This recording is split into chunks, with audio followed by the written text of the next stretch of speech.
Welcome, everyone. I am Pastor Nikki Brown-Rice. I'm the associate pastor at First United Methodist Church in Auburn, Indiana, and I work with some wonderful people, and I get to be in collaboration with a lot of wonderful pastors all around our conference.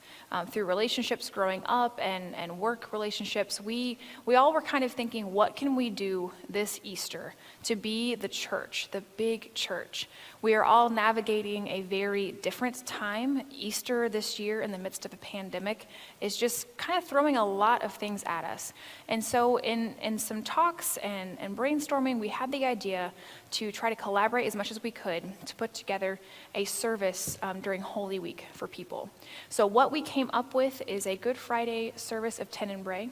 Tenebrae means darkness. So this is a service that would traditionally be on Good Friday. It's the readings of Christ's passion and death. It's a somber service, and so what we have done is 8 different churches are represented. Some retired clergy are even represented. We have an Episcopal priest who will be reading for us also, and we have divvied up these readings and put them together so that we have one seamless service of Tenebrae for you to experience this evening. And what we're asking is that you prepare yourself for this with some silence, some stillness. Prepare your heart to hear some of the hardest scriptures that are contained in our Bible, in our story. And remember that it's okay to watch this at a time different than 6:30. So the light is lasting longer now. If you need to wait till the sun is about to set or even has set to really get yourself in an attitude of prayer to watch this, that is perfectly okay. There is no time set to experience this. And also remember that no matter what, this is the night that we remember Christ gave himself up for each and every one of us. God so loved us that God sacrificed it all, laid it all down, so that through suffering we could be transformed, that suffering could be transformed and love could set us free. Thank you, and we hope that you are blessed by this service this evening.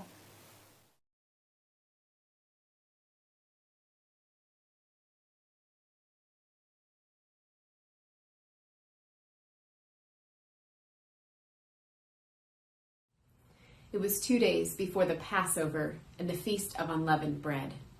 The chief priests and scribes were looking for a way to arrest Jesus by stealth and kill him. They had gathered in the palace of Caiaphas, the high priest. This man had received the high priesthood at the hand of Valerius Gratus, the former Roman governor, and now retained office under Pontius Pilate. They were all planning to arrest and destroy Jesus quietly so as to avoid a rebellion among the Jews.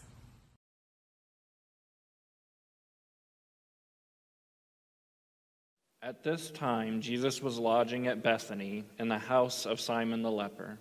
While he was there, a woman approached him with an alabaster jar of pure nard. She broke open the jar and poured the ointment on his head.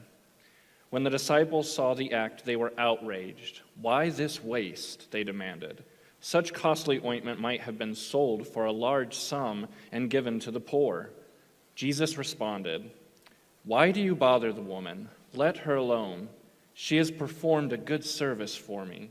For you always have the poor with you, and you can show them kindness whenever you wish. But you will not always have me. Indeed, I tell you that wherever the gospel is preached throughout the world, what she has done will be told in her memory."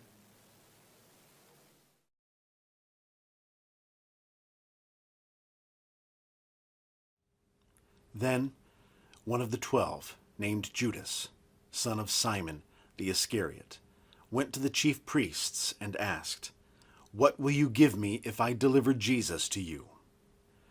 When they heard the offer, they were pleased and promised Judas 30 pieces of silver. From that hour, he sought an opportunity to betray Jesus.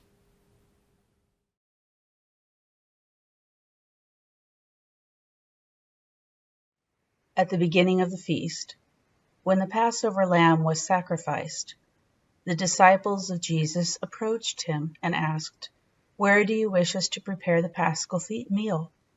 Jesus took 2 of his disciples and instructed them, "Go into the city, and you will see there a man carrying a water jar. He will show you a suitable place." The 2 did just as Jesus commanded them. They entered the city and found the man with the water jar, who brought them to a large upper room.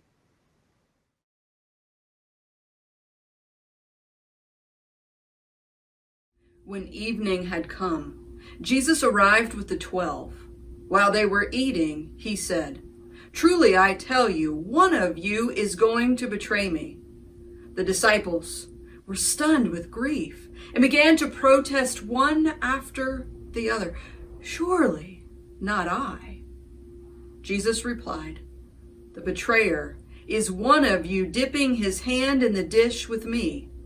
The Son is fulfilling Scripture, but woe to the man through whom the Son of Man is betrayed." Then Judas slipped out into the night.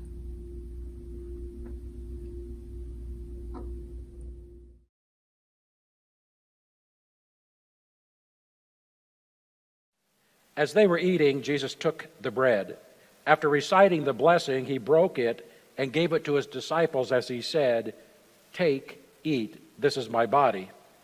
Then taking the cup with the traditional blessing, he gave it to his disciples as he said, "This is my blood of the covenant, which is being shed for many. I tell you the truth, that I shall not drink again from the fruit of the vine until that day when I drink it fresh in the kingdom of God." Then having sung a hymn, they left the city for the Mount of Olives.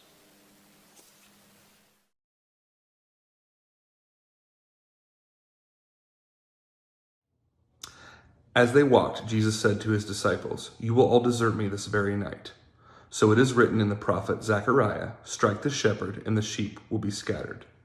Then Peter protested, "Though all desert, I will remain by you."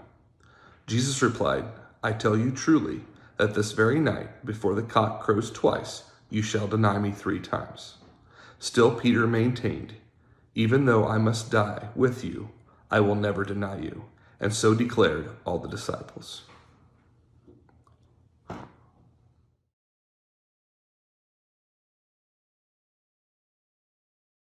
Jesus halted at an olive grove called Gethsemane. He took Peter, James, and John along with him. He began to feel despair and was anxious. He said to them, "I'm very sad. It's as if I'm dying. Stay here and keep alert." Then going apart from Peter, James, and John, he left them on watch and continued a little farther along.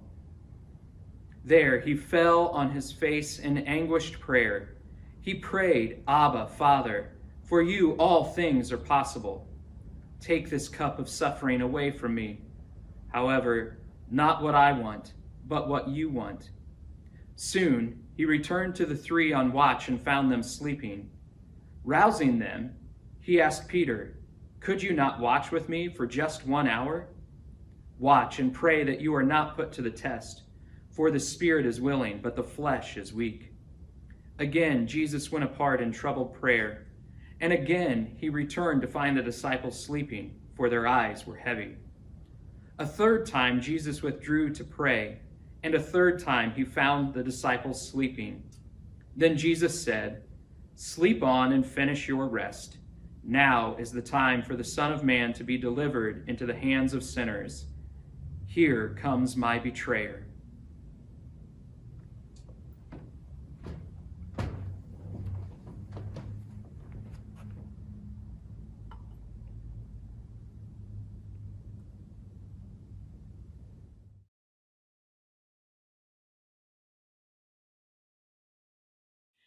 Jesus was speaking this as Judas, one of his own disciples, arrived with a group of Roman soldiers and other armed men from the temple. Now the betrayer had arranged with the authorities for a sign and had said, "The man whom I kiss is the one you want." In accord with this arrangement, Judas went directly to Jesus and cried out, "Greetings, Master!" Then he gave him a kiss. Jesus responded, Judas, would you betray me with a kiss? Immediately the soldiers laid hands on Jesus and held him fast. Then one of the disciples with Jesus drew his sword and cut off the ear from the slave of the high priest. But Jesus said to him, Sheathe your sword. All who take up the sword will perish by the sword. Do you not know that I can call upon my Father, and that he will respond at once with more than 12 legions of angels? Then turning to the mob, Jesus continued, Have you come for me as a rebel bandit with swords and clubs? Why did you not seize me in the temple where I sat teaching by day? Were you so afraid of the Jewish people that you must come for me by stealth? Nevertheless, your actions are fulfilling the words of the prophets. Then all of his disciples forsook him and fled.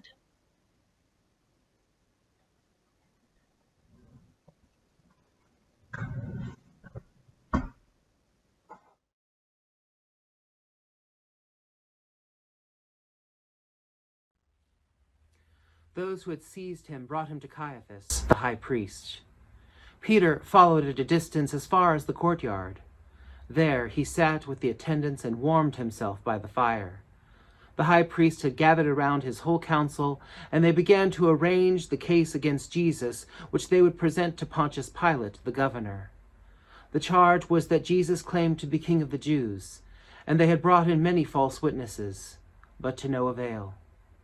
Finally, 2 came forward and testified, We heard this man say, I will tear down this temple made with hands, and within 3 days build another temple not made with hands.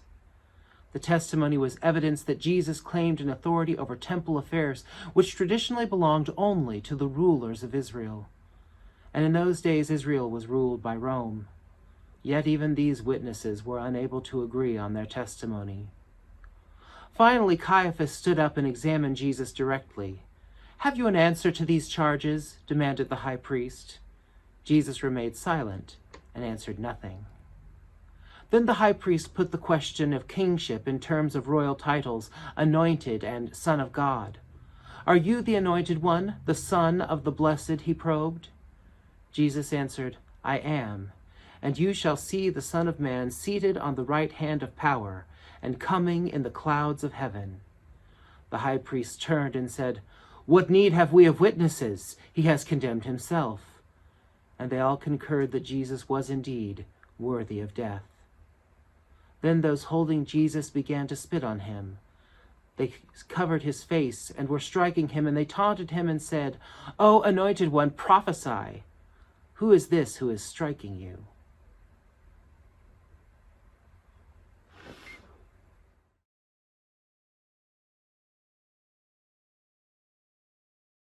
Now Peter was warming himself in the courtyard when a small slave girl entered. She confronted Peter and said, You were also with this Jesus the Nazarene.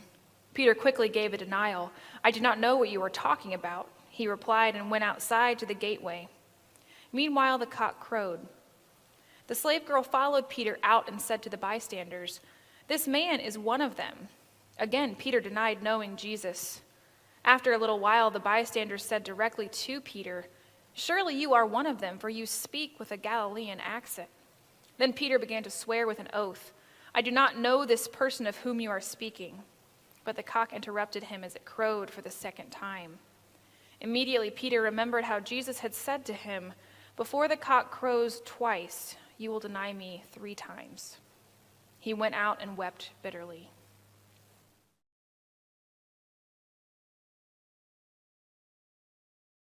When morning arrived, all of the chief priests, along with other Roman collaborators, bound Jesus and delivered him over to Pontius Pilate, the imperial Roman governor.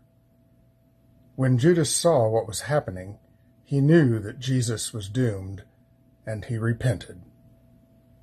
He returned the 30 pieces of silver to the chief priests and confessed, I have sinned in betraying innocent blood. What is that to us? They responded. That is your affair. Judas threw down the 30 pieces of silver in the temple, and then he went out and hanged himself.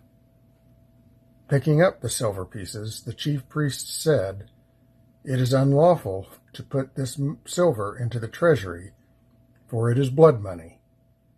Whereupon they used the money to buy the potter's field for burial for strangers. Therefore, that field is known to this day as the field of blood.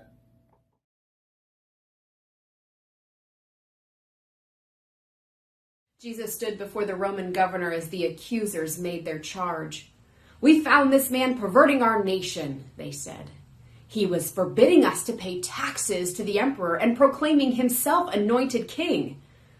The governor asked, "Are you the king of the Jews?" Jesus answered, "You say so." The chief priests were accusing him of many things. Therefore Pilate spoke again to Jesus. "Have you no answer to give?" he asked. "Look at how many accusations they are making." Jesus astonished Pilate by remaining silent.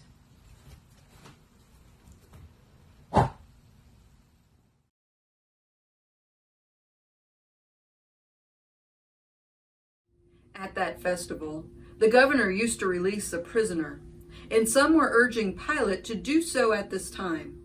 Now there was a notable rebel in prison who had committed murder during the insurrection.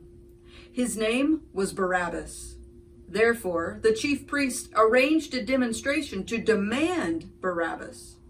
Pilate asked them, "Whom do you want me to release for you, Barabbas or Jesus the Anointed One?" The demonstrators shouted, "Barabbas!" Pilate responded, "What shall I do with Jesus, the Anointed One?" The crowd shouted, "Crucify him!" Pilate continued, "Are you sure of his guilt?" The crowd took up the chant, "Crucify him! Crucify him!" Again Pilate spoke, "Shall I crucify your king?" "We have no king but Caesar," cried the demonstrators. Then Pilate agreed to release Barabbas, but Jesus, the Anointed One, he handed over to his soldiers for scourging and crucifixion.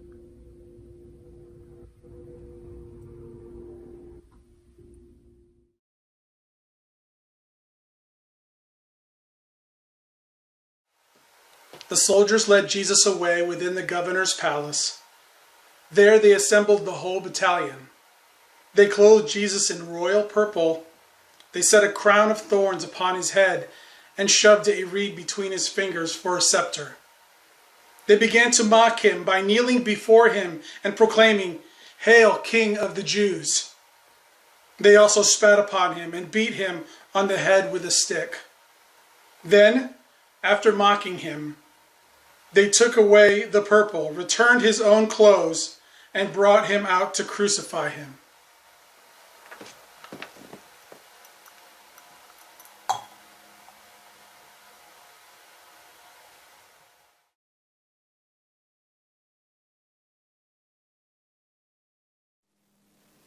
On the road, they met an African of Cyrene named Simon, coming from the countryside. Him they compelled to carry the cross.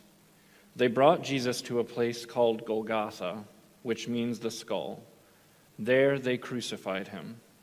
They offered him wine mingled with myrrh, but he refused it. His garments they divided among themselves, casting lots for them. Over his head they inscribed the charge against him, the King of the Jews. Also there were 2 criminals crucified with him, one to his right and one to his left.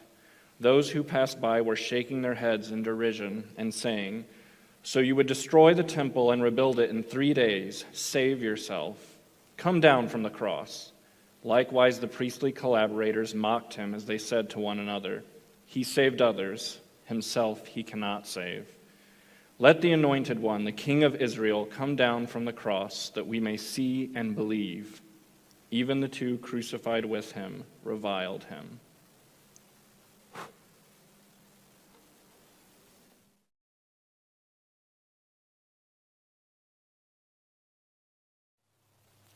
Now from midday there was darkness over the whole land until 3 p.m. At that hour Jesus cried out in a loud voice, "Eloi, Eloi, lama sabachthani," words that mean, my God, why have you forsaken me?" Some of the bystanders said, "Look, he is calling for Elijah." One of them put a sponge full of vinegar on a stick and laid it to his lips.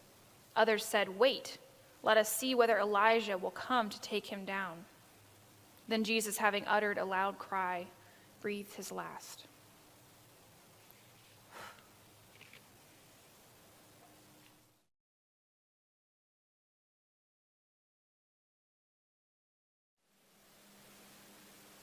Suddenly, the curtain of the temple was torn in two from the top to the bottom.